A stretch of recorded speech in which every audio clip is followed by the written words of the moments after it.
One of the big inspirations I had in writing Chain of Gold was my love for the book Great Expectations by Charles Dickens.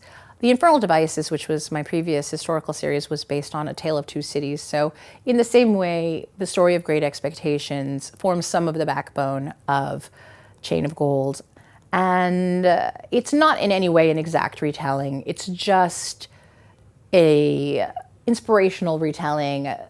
Great Expectations is one of Dickens' sort of amazing portraits of both people who have become bitter and ruined by lost hopes, people who rise above lost hopes, and also unrequited love. And so all of those pieces of story make an appearance in Chain of Gold. And I think I also wanted to just explore the concepts of the bonds of love and friendship.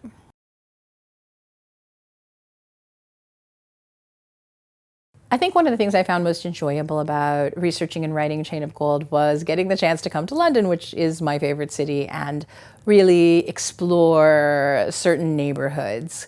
I feel like you get a result from being on the ground in a place, so to speak, and doing research that you just can't get from Google Maps or reading books. Like, you actually have to be there to kind of feel and experience and smell the reality of what it's like to be in that part of the city. And even though, of course, it's been more than 100 years, there are absolutely things that remain unchanged.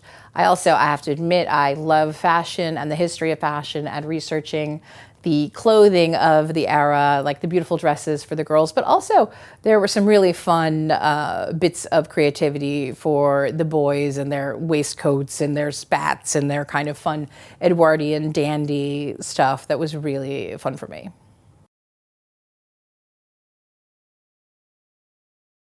It's hard for me to pick a favorite character that I wrote in Chain of Gold because it's a big cast and I love them all, but I would say that I really loved writing Anna. She is so confident and she is such a funny and amazing person. I wish that I could be as confident as she is in who she is.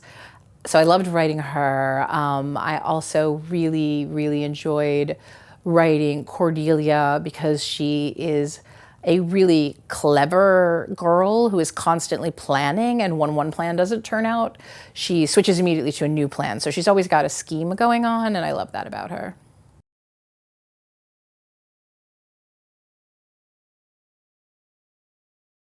One of the things I really love about writing the Shadowhunters books is actually contrasting the worlds of the Shadowhunters and the Downworlders.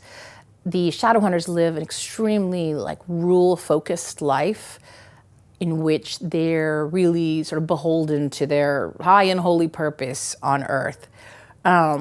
But there's kind of this amazing action and power that goes along with being a Shadowhunter that's really fun to write about.